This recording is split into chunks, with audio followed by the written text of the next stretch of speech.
What's going on, Reds? Welcome back to another episode of Liverpool Latest. My name is Matt. Thank you so much for joining me today. If you enjoyed today's video or podcast, wherever you are watching or listening, be sure to leave a like and comment if the platform allows you to. And as always, please hit subscribe or follow so that way you never really miss an episode because we are posting videos here practically every single day. Let's get right down to brass tacks. I got a lot to talk about, and not a lot of time to talk about it. Wataru Endo. I always get those two last vowels mixed up.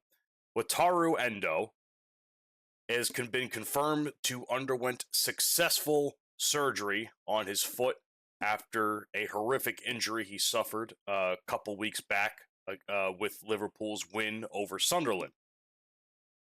And again, I still don't really know what actually caused the injury. I've tried to go back and I've tried to watch videos, and nothing really stands out to me as, oh, that's what caused the injury. But I gotta say, man, he still got balls of steel trying to play for as long as he did after the injury had occurred in the first place. That man was running off of pure adrenaline. And it seems like Japan's manager, excuse me if I butcher this, Hajime Moriyasu, has confirmed that he is targeting a World Cup return, which, of course, as we all know, the World Cup begins on June 11th. So we can pretty much completely rule out Endo coming back to Liverpool for the foreseeable future for the rest of the season, which I kind of expected. I did not expect this to happen in favor of us at all. I always kind of assumed that if he was going to heal up, World Cup was probably going to be the deadline to do it. The good news is that I don't know how bad the actual injury or how much recovery time he necessarily needs. We're in March now. I'm recording this on the 1st of March. We have 3 months until the start of the World Cup on June 11th. So, hopefully that's plenty of time. That said, surgery is always going to extend the recovery, so who knows how much time he actually has. Of course, from a tactical point of view and a roster and a depth point of view for Liverpool, this is an absolute blow. Not that we haven't already been kind of stretching the depth to begin with this season, but now seeing another valued hand go down the way they have is certainly going to be an absolute kick to the balls. Let's be fair here. I mean, Endo's absence completely removes the ability to have like a defensive stabilizer in the front or the back four, and as well as a tactical flexibility in protecting the ball. Not to mention experience in high-pressure knockout fixtures, because it seems like he was always someone who they relied on when it came to instances where a knockout game was going to be taking place. So, considering that we are already having some problems in that regard already, losing Endo is certainly a blow for us, for sure. So, the real fact of the matter is, I hope he gets well. It's a shame that we won't see him for the rest of the season. I hope he even gets to play for his country in Japan in the World Cup. And I will not be shocked if we don't see Endo wear a Liverpool shirt again. But if him going out more or less on his shield, that I hope, as painful as that might have been to watch for all of us fans, I hope that's how we remember him, as an absolute warrior and a samurai. Just a bad motherfucker. That's what I think of when I think of Endo, for sure. Couple things I want to touch on, too, in regards to Arne Slot. He had, obviously, his post-match press conference, which I always kind of like to touch on a little bit here and there. One thing that he harped on quite a bit was the set-piece breakthrough, which we can all agree, finally, we're scoring off of set pieces. Three of our three of the first five goals we had all came from some sort of corner kick, which is fantastic. They all played pretty well, actually. Now, the thing that Slot says, and he says this along the lines of Liverpool have actually been creating plenty of set plays all season, they just weren't going in. Yeah, that's true. Like, yeah, we had opportunities to score off of set pieces, and we have scored off set pieces too in regards to Szoboszlai's free kicks as well. I consider that to be a set piece of sorts. But just because we are getting the opportunity, we have to capitalize on it. And I find that this is a very poor excuse. Like, hey, we've been doing this all season. Only after we've sacked the set piece coach. Honestly, let's be fair here. We couldn't defend or score a set piece to save our lives.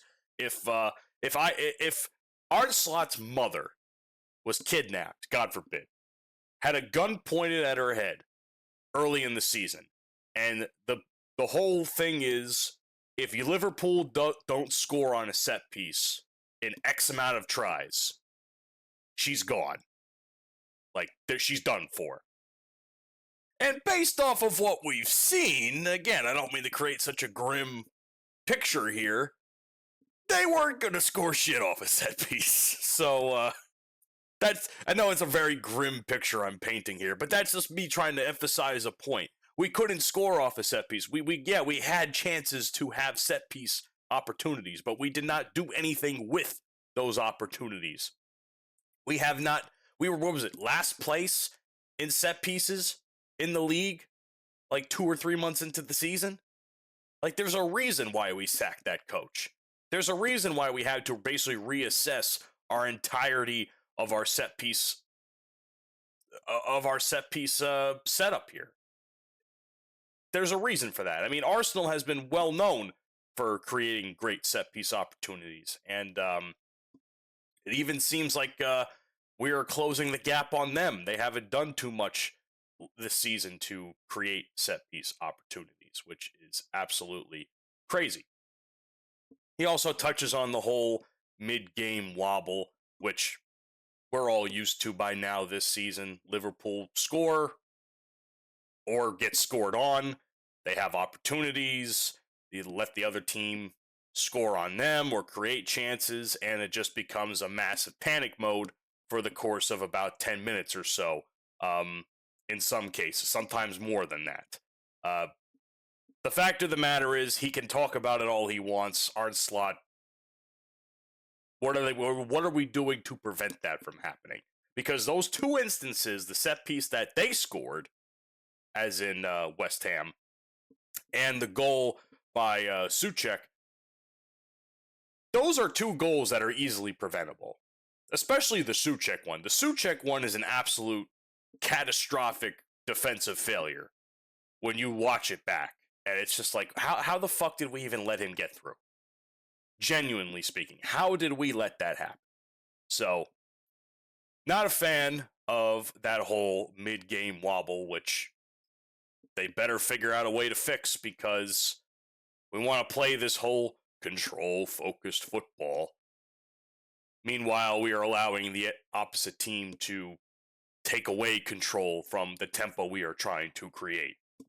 Another thing, and it's probably the most important thing that Slot talked about in this press conference, is the Florian Wirtz update, which obviously, as we all know, he did not play against West Ham due to that back issue from the previous match where he pulled it in the warm-ups.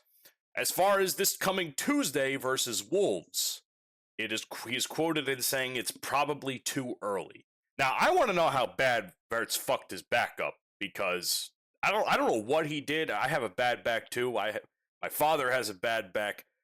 I suffer from chronic back pain. Let's be honest here. We all suffer from it in some capacity.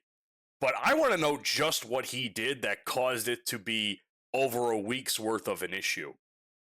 Because, god damn, the fact that they're like monitoring this closely, and it sucks because, truth be told, we need Florian Wirtz on the field. Like, there's no doubt about it. So, the fact that Slot expects that he doesn't know whether or not if Wirtz is going to play is kind of rough. Recovery hasn't gone to plan, according to him. So now we are relying on the creativity aspect with Salah, who is struggling in his own right.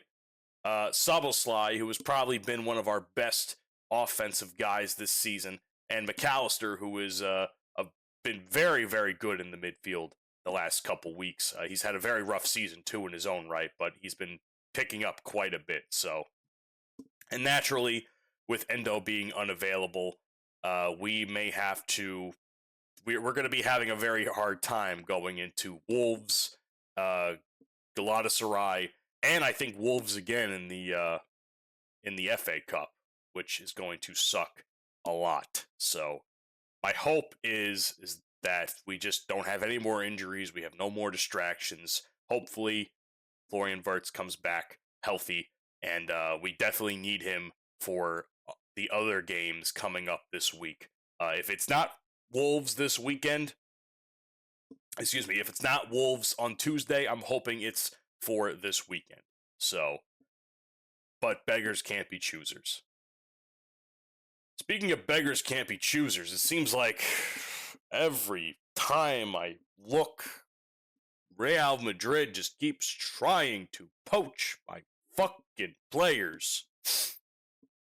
First it was Trent, then it was Konate, now Alexis McAllister has been talked about as far as being on a short list of players that Madrid are looking into for midfield, specifically one who specializes in controlling the tempo, press-resistant progression, and calm in big game decision-making.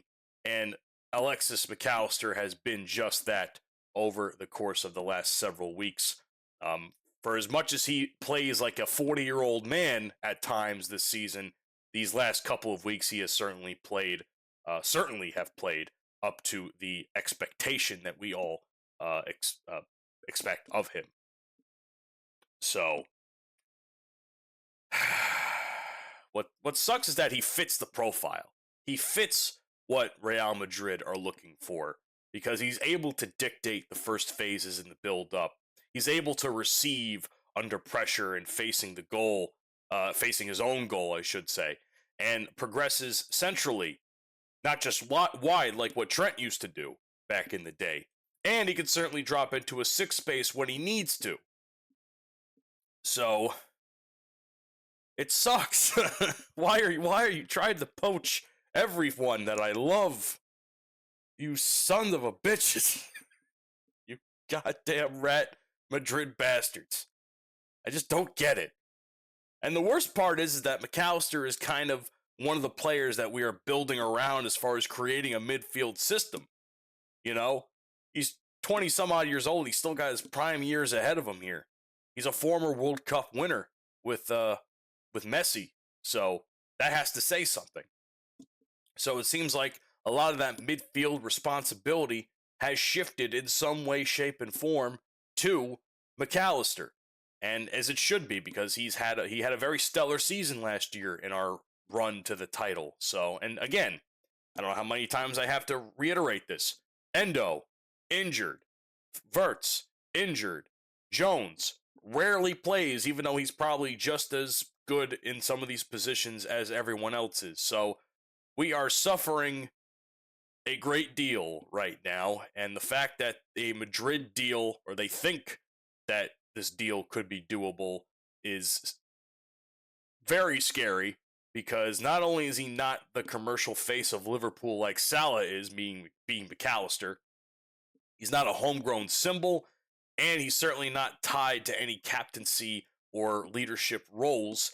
So really, realistically speaking, McAllister can leave, which I think I've talked about. McAllister can leave at some point over the course of the rest of the season after the season's over in the summer, and he can go wherever the fuck he wants.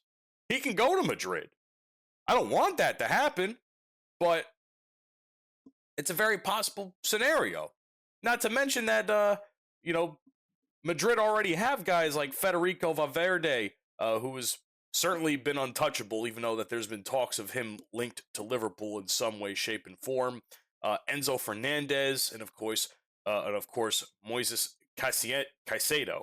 So it's going to be a very interesting deal because McAllister, whether we all like how he's been playing this season or not, has been very much a invaluable asset to Liverpool.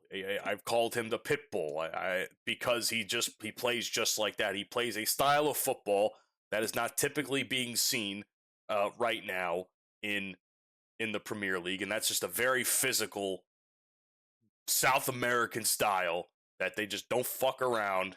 And I love him to death, and I don't want to see him go.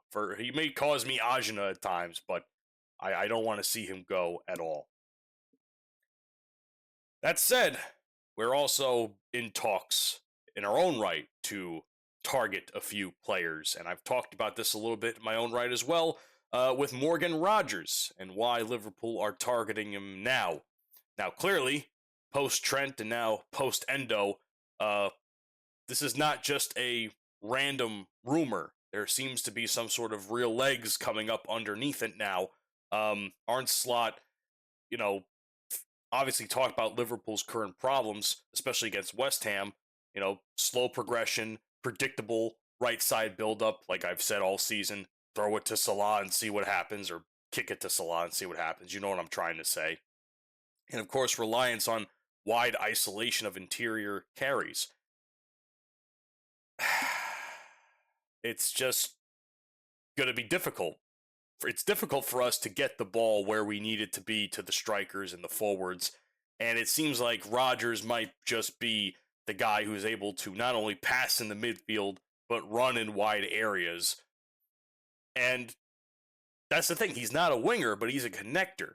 And that's something that we desperately need. And there's a reason why Aston Villa have been succeeding with him this season, because he plays as a left 10, right half space forward, and an interior wide midfielder.